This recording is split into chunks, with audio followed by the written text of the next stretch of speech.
Hello guys, moving to a very very important topic, general organic chemistry. अगर ये वाला topic आपको अच्छे से समझ आ जाता है और हम लोग इसमें सारे ट्रेंड्स वगैरह अच्छे से फॉलो करते हैं तो आपके लिए ऑर्गेनिक केमिस्ट्री के क्वेश्चंस करना नीट में काफ़ी आसान हो जाएंगे। तो IUPAC नॉमेनक्लेचर हम ऑलरेडी कर चुके हैं। We are moving on to types of bond cleavage. जब भी एक नया कंपाउंड बनता है या रिएक्टेंट्स रिएक्ट करते हैं तो पुराने बॉन्ड टूटते हैं और नए बॉन्ड बनते हैं। तो जो बॉन्ड क्लीवेज होता है that is of two types. One which is known as homolytic cleavage, homolytic cleavage, and the other one which is known as heterolytic cleavage. ठीक है। होमोलिटिक क्लीवेज जो है इसका मतलब कि अगर suppose there is a covalent bond like this, तो एक इलेक्ट्रॉन ये ले जाएगा, दूसरा इलेक्ट्रॉन ये ले जाएगा। So homolytic fission is going to take place. Homo means same, and both of the components they are going to have one electron, और इनको हम क्या बुलाते हैं? These are known as free radicals. Okay. Now ये जो है ये न्यूट्रल स्पीशीज हैं जिनके पास ऑड या अनपेयर्ड इलेक्ट्रॉन होता है। Homolytic fission generally it occurs in all the non polar bonds, non polar bonds. ठीक है। और फेवर करता है इस रिएक्शन को हाई टेम्परेचर। हाई टेम्परेचर पे नॉन पोलर बॉन्ड्स हैं तो homolytic fission is going to take place. And secondly UV radiation. UV radiation भी फेवर करती है homolytic fission for non polar bonds. And third is presence of radical initiators. Presence of radical initiators. ठीक है। जैसे पेरोक्साइड्स वगैरह होते हैं वो भी होमोलिटिक फिशन को फेवर करेंगे। जो हीट्रोलिटिक फिशन है, अब ये चीज, एक और चीज यहाँ पे याद रखो आप कि जो होमोलिटिक फिशन है इसको हम लोग सिमेट्रिकल फिशन भी बुलाते हैं। So this is also known as symmetrical fission. Heterolytic fission, that is known as unsymmetrical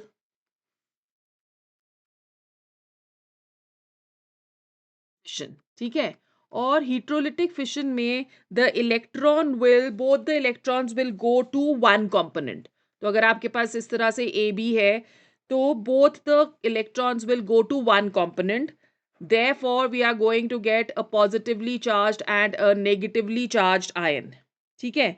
अब बी अगर मोर इलेक्ट्रोनेगेटिव है तो इलेक्ट्रॉन्स बी की तरफ को जाएंगे, ए अगर मोर इलेक्ट्रोनेगेटिव है तो इलेक्ट्रॉन्स ए की तरफ को जाएंगे। Right. So this is going to result in formation of charged species. क्या है? कैटायन और एनायन इसमें बन रहा है। और ये जनरली इट हैपेंस और it takes place in polar covalent bonds. ठीक है। इस पे ये होगा।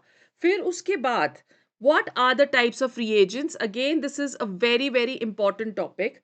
रिएजेंट्स क्या होते हैं? रिएजेंट्स वो है जो कि बनेंगे ड्यूरिंग अ रिएक्शन। ठीक है। सो व्हाट आर, इनफैक्ट उनको हम इंटरमीडिएट्स कहते हैं, इनको हम लोग अटैकिंग रिएजेंट्स कहते हैं जो कि एक सबस्ट्रेट को अटैक करते हैं। ठीक है। Now when we are talking of the types of reagents, हमारे पास इलेक्ट्रोफाइल्स होते हैं। The first one which we have is electrophiles. The second ones which we have is nucleophiles. And the third ones which we have is ambiphiles. Okay, तो ये तीन तरह के attacking reagents they are going to be present. Now, if we are talking of electrophiles, तो electrophiles क्या हो गए? Electrophiles are electron loving species. अगर वो इलेक्ट्रॉन लविंग स्पीशीज है तो these are electron deficient, electron deficient. ठीक है, तो इलेक्ट्रॉन डेफिशिएंट का मतलब क्या हुआ कि या तो ये पॉजिटिवली चार्ज हो सकते हैं या ये न्यूट्रल हो सकते हैं with deficient octet, neutral with deficient octet, मतलब इनका ऑक्टेट कंप्लीट नहीं है। ठीक है, अब न्यूट्रल इलेक्ट्रोफाइल्स या positively charge, if you taking examples of positively charge electrophiles, तो हमारे पास आ गया H पॉजिटिव, या हम ले सकते हैं Cl पॉजिटिव क्लोरोनियम आयन, या हम ले सकते हैं bromonium ion, Br positive, I positive, R positive.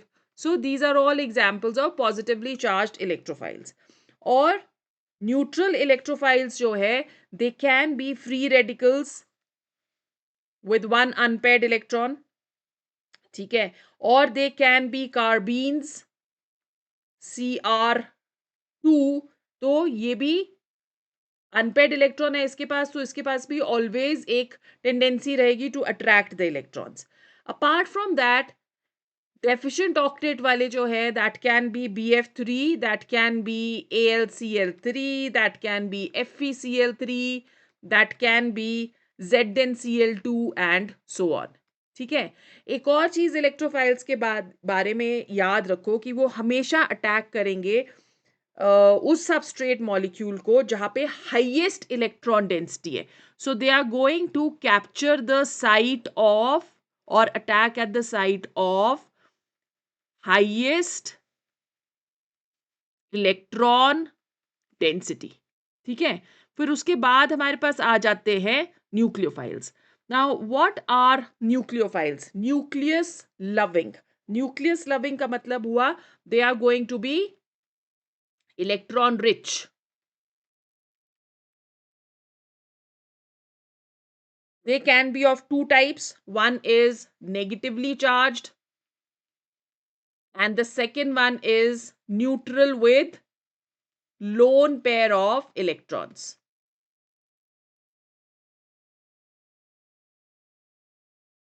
Got it? So negatively charged में आप कोई भी ले सकते हो, जैसे Cl नेगेटिव हो गया, Br नेगेटिव हो गया, OH नेगेटिव हो गया, Cn नेगेटिव हो गया। ठीक है, apart from this, even your Grignard reagent like RMGX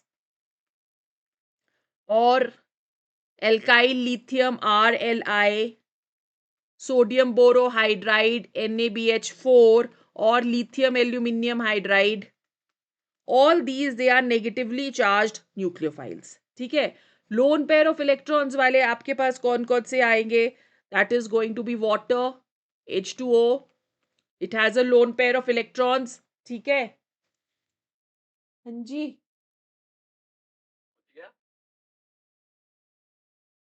Then we have NH3, or we have RNH2,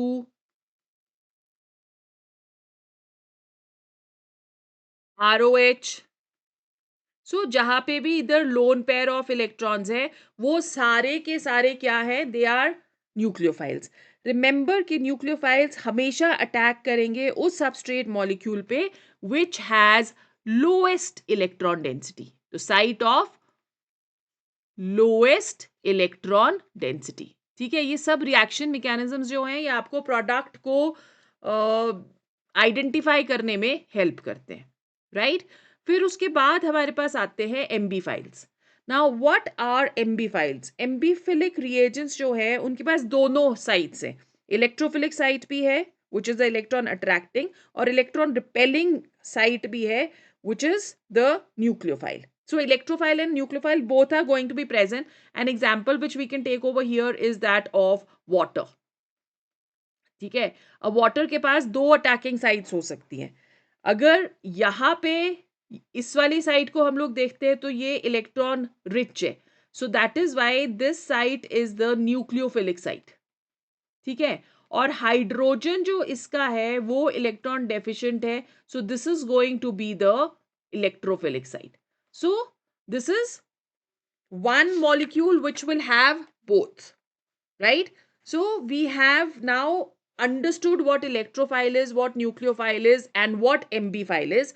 Let's go on to a very important topic, which is comparison of nucleophilicity and basicity. यही comparison आपको बताएगा कि whether the reaction which is taking place is a substitution reaction और elimination reaction. तो इस वाले पूरे topic को बहुत आराम से आपने समझना है, इसको काफी डिटेल में मैं आपको इस वाली क्लास में समझाने वाली हूँ, ठीक है? Now when ever we are talking of a nucleophile or whenever we are talking about the basic nature of a substance, ये जो दोनों characteristics हैं ये depend करते हैं एक चीज पे, और वो क्या है? that is availability of lone pair of electrons. Nucleophilicity and basicity will both depend upon availability of lone pair of electrons. ठीक है? अब अगर ये लोन पेयर ऑफ इलेक्ट्रॉन जो है ये डोनेट होता है टू हाइड्रोजन एटम, एक कोई भी ऑर्गेनिक कंपाउंड में अगर ये लोन पेयर डोनेट होता है टू हाइड्रोजन एटम, ठीक है, तो इसको हम बुलाते हैं basicity.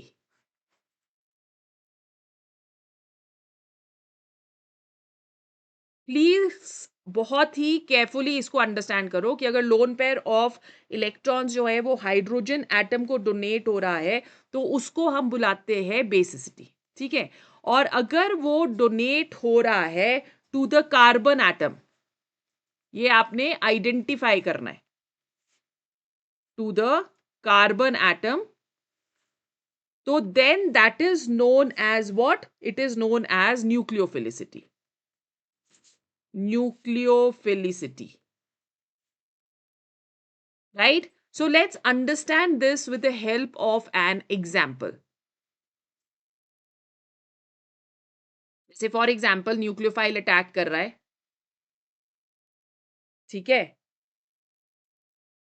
Plus and we have C and X, right? And it is giving us nucleophile which is attacking at the carbon atom, as you can see over here, and plus the leaving group is going to leave. तो अगर वो carbon atom पे attack करता है तो इसे हम बुलाते हैं क्या? इसे हम बुलाते हैं न्यूक्लियोफिलिसिटी, ठीक है? और अगर ये करता है attack at the hydrogen atom, so let's take an example over here. We have a nucleophile, again negatively charged, which is attacking at the substrate which is Ha. Now this is attacking at the hydrogen. तो वो hydrogen को कर रहा है abstract. तो इसे हम क्या बुलाएंगे? इसे हम बुलाएंगे basicity. I hope this is very very clear. याद रखो कि न्यूक्लियोफिलिसिटी जो होती है ये भी एक बड़ा ही इंपॉर्टेंट सा टॉपिक है जिसमें से कॉन्सेप्चुअल क्वेश्चंस हमको आ सकते हैं.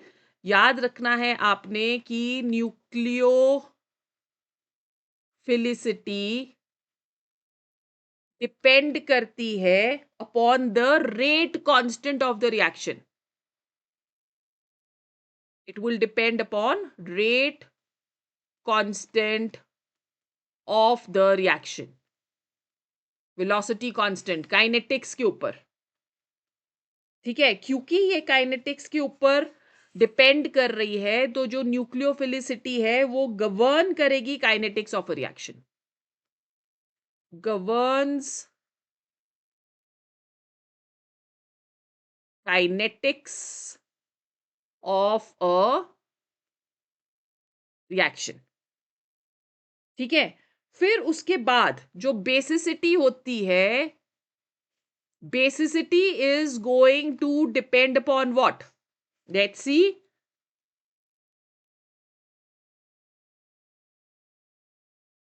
बच्चों, बेसिसिटी डिपेंड करती है upon the equilibrium constant K B. ठीक है, तो इसका मतलब बेसिसिटी जो है वो क्या डिटरमिन करेगी? It determines the thermodynamics of a reaction. नया है ना ये कुछ आपके लिए? डिटरमिन्स द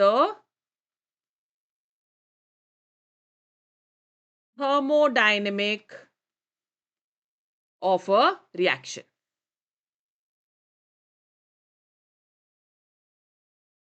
ठीक है, अब न्यूक्लियोफिलिसिटी और बेसिसिटी मे बी सिमिलर और different. That will depend upon what? It will depend upon the following points. So let's see किसके ऊपर ये depend कर रही है.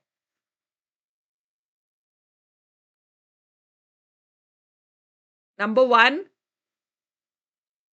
अगर न्यूक्लियोफाइल सेंटर जो टू और मोर स्पीशीज का सेम है, जैसे फॉर एग्जाम्पल अगर हम लोग ले रहे हैं CH3O नेगेटिव और हम लोग ले रहे हैं HO नेगेटिव और हम ले रहे हैं CH3COO नेगेटिव और हम ले रहे हैं वाटर, तो इसमें जो न्यूक्लियोफिलिक सेंटर है वो ऑक्सीजन है. यहाँ पे भी ऑक्सीजन, यहाँ पे भी ऑक्सीजन, यहाँ पे भी ऑक्सीजन और यहाँ पे भी ऑक्सीजन.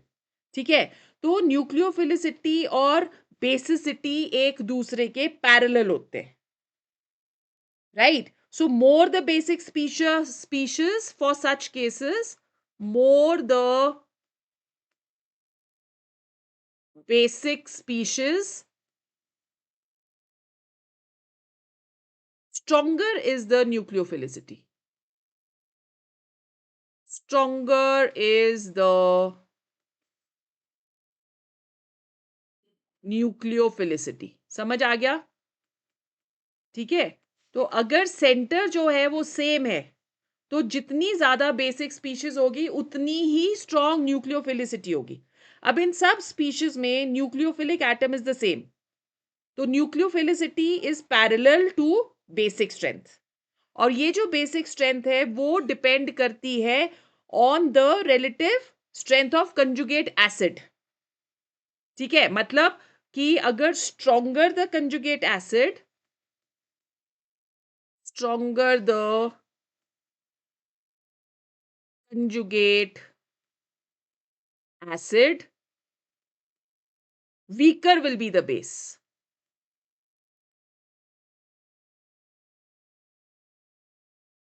राइट, तो यहां पे H2O का जो कंजुगेट एसिड होगा क्या? Strong conjugate acid, weaker the base. That is what they are saying. Right, so it means that basicity is going to decrease as we are moving from CH3O negative to H2O. तो अगर basic strength decrease हो रही है तो nucleophilicity भी decrease होगी. Basicity decreases and therefore nucleophilicity also decreases.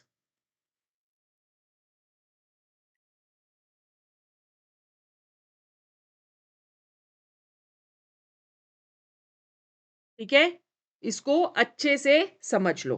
Then in going from left to right, let's move on to point number 2. When we're talking of point number 2 over here, अगर हम लोग left to right जाते हैं across the period, so cross the period अगर हम move कर रहे हैं तो basicity and nucleophilicity are directly related.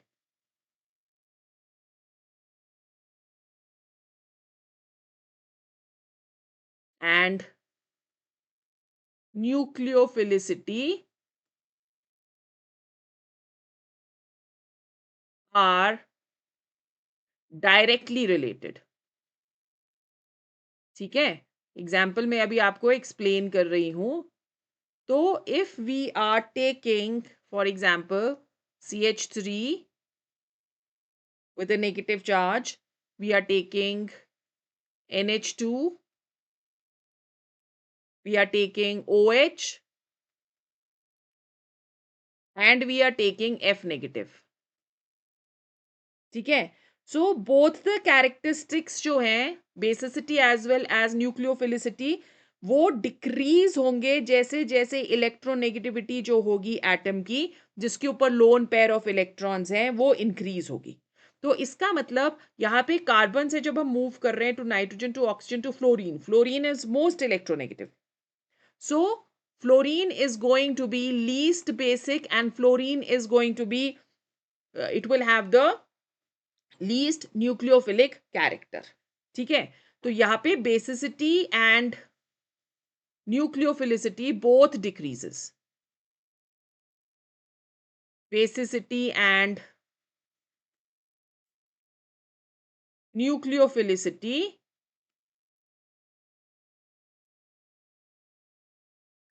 decreases.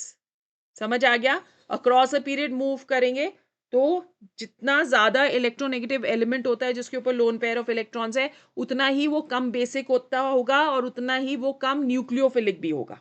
Right. Now if we are moving down the group, so down the group जो basicity और न्यूक्लियोफिलिसिटी है वो इनवर्सली रिलेटेड है.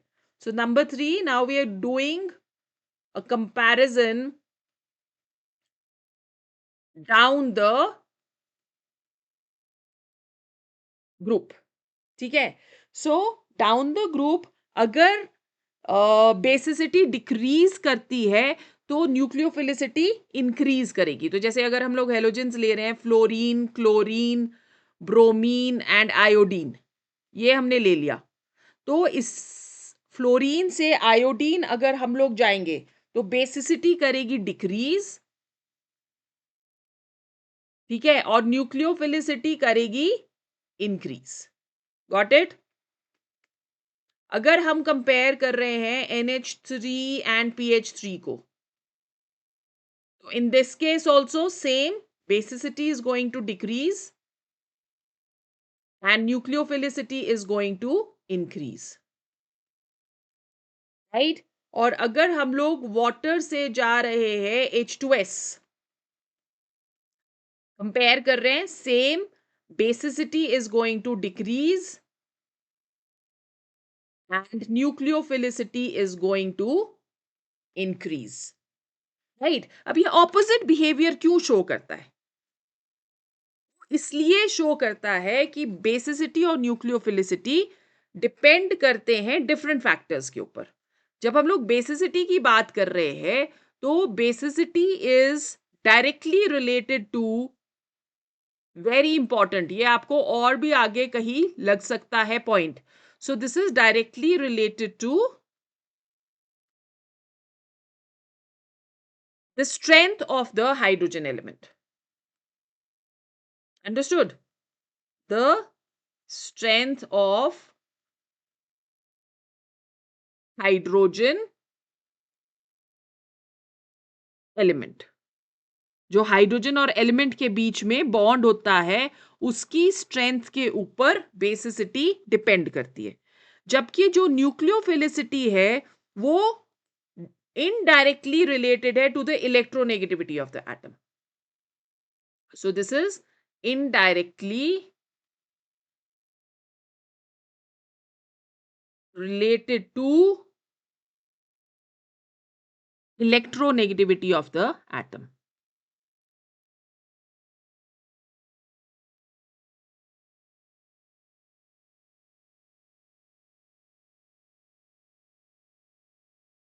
Got it? जिसके साथ प्रोटॉन अटैच्ड है. तो अगर हम लोग बॉन्ड डिसोसिएशन एनर्जी करते हैं, अगर हम लोग बॉन्ड डिसोसिएशन एनर्जी करते हैं तो बॉन्ड डिसोसिएशन एनर्जी जो है that is related as HF की बॉन्ड डिसोसिएशन एनर्जी सबसे ज्यादा, फिर उसके बाद HCl की, उसके बाद HBr की और उसके बाद HI की. ठीक है. तो बेसिसिटी क्या ऑर्डर फॉलो करेगी? सबसे ज्यादा बेसिक ये, फिर क्लोराइड, फिर bromide, and then it is going to be iodide. ठीक है? I hope you have understood.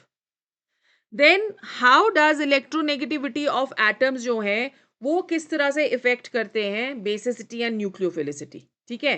So electronegativity of atoms क्या हो गया?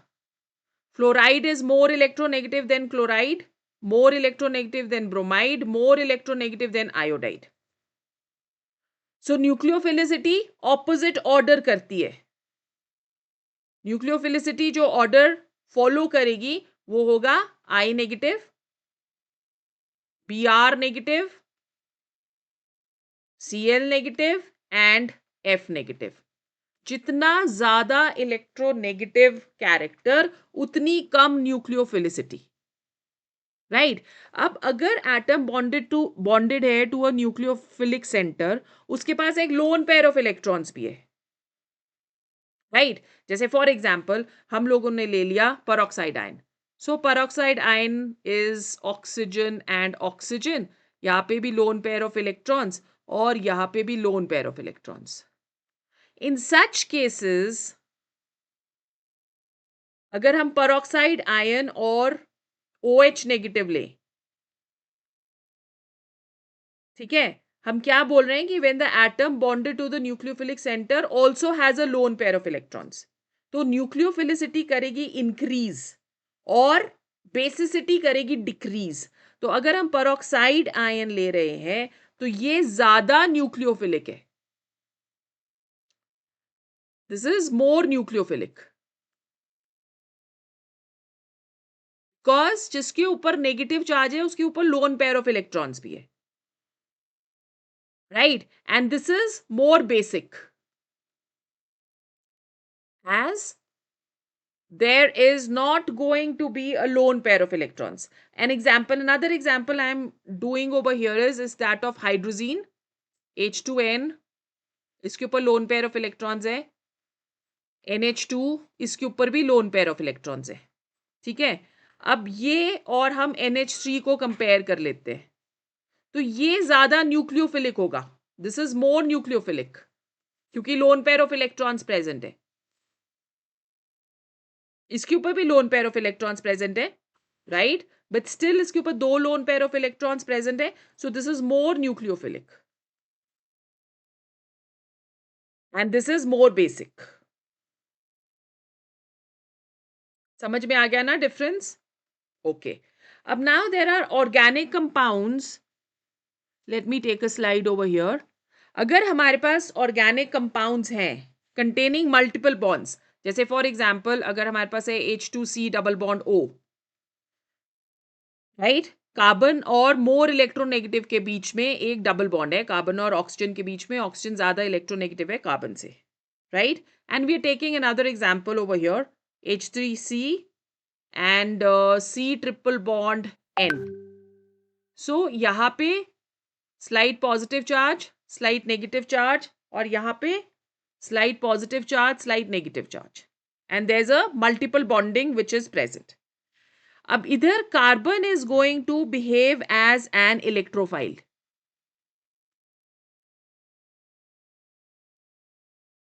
Same is the case here also. ठीक है. और ऑक्सीजन जो है या नाइट्रोजन जो है, this is going to behave as a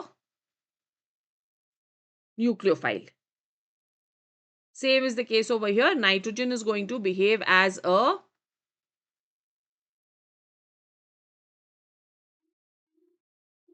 nucleophile. ठीक है. नाउ इधर क्या हो रहा है कि दोनों तरह से ये बिहेव कर रहे हैं, इलेक्ट्रोफाइल एंड न्यूक्लियोफाइल. पर प्लीज रिमेंबर कि जो आइसोसाइनाइड्स होते हैं are N triple bond C positive and negative charge, they will only act as nucleophile, only as nucleophile. Now what is the reason behind this? क्योंकि जो negative charge है that is on the less electronegative carbon atom. Okay. अब इसमें electrophile nucleophile दोनों है, और जो आइसोसाइनाइड्स हैं उसके पास सिर्फ न्यूक्लियोफाइल है, right? Then the last topic for today is trends in nucleophilicity. अगर एक स्पीशीज है विद अ नेगेटिव चार्ज, ठीक है, और वो स्ट्रॉन्गर न्यूक्लियोफाइल है than a similar neutral species, right? So what are we saying? A species with a negative charge is a stronger nucleophile than a similar neutral species. तो अगर for example हम लोग लेते हैं, लेट्स से हम लोगों ने ले लिया OH नेगेटिव और हमने ले लिया NH3, तो एक स्पीशीज जिसके ऊपर नेगेटिव चार्ज है वो स्ट्रॉन्गर न्यूक्लियोफाइल है, राइट? बेस जो है that is a stronger nucleophile, very important, than its conjugate acid. Base is a stronger nucleophile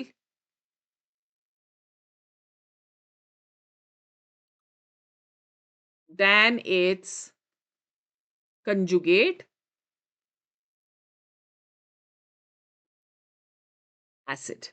ठीक है, तो first trend which you have to remember over here is OH negative greater than water. ठीक है, और अगर हम लोग SH negative ले रहे हैं तो नेगेटिव वाले जो होंगे that is going to be stronger nucleophiles than H2S. और अगर हम लोग ले रहे हैं NH2 नेगेटिव,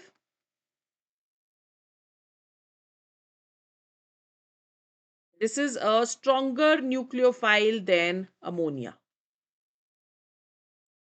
जैसे जैसे इलेक्ट्रोनेगेटिविटी इंक्रीज होगी तो न्यूक्लियोफिलिसिटी डिक्रीज होगी. ठीक है, so we already done this trend. The second trend which you have to remember is कि OH जो है that is going to be, OH negative is a stronger nucleophile than F negative. तो जैसे जैसे electronegativity increase होती है nucleophilicity decrease होती है. ठीक है, इन अ सिमिलर मैनर अगर हम लोग NH3 ले रहे हैं और हम वाटर ले रहे हैं तो यहाँ पे NH3 is going to be a stronger nucleophile than H2O. और अगर हम लोग ट्राई एल्काइल फॉस्फीन ले रहे हैं और हम H2S ले रहे हैं तो trialkyl phosphine is a stronger nucleophile, right? Also remember that if we are moving down the group, तो nucleophilicity करेगी increase, right? So down the group,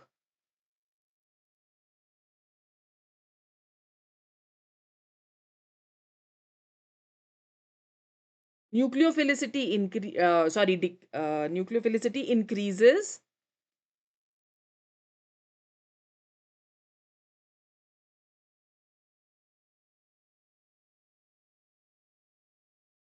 Increases. This is because of increase in size and polarizability.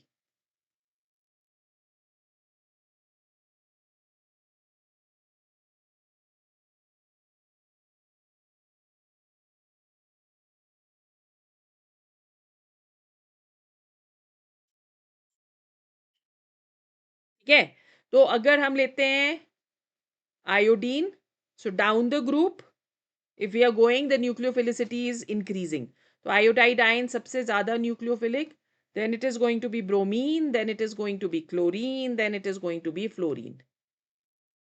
Or if you're taking SEH negative is more nucleophilic than SH negative, is more nucleophilic than OH negative. ठीक है, और अगर आप ले रहे हो R3P and R3N,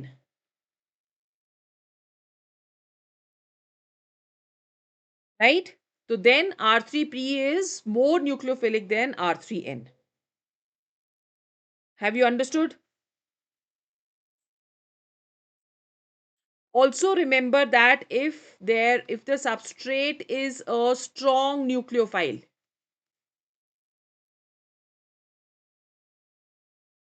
it is going to favor SN2 reaction.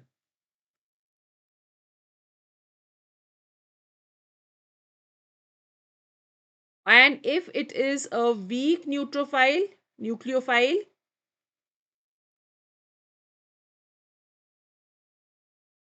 it is going to favor the SN1 reaction. ऐसे ही questions आपको आते हैं. Okay? So that's all for today's class. I shall see you tomorrow with the types of effects observed in organic compounds.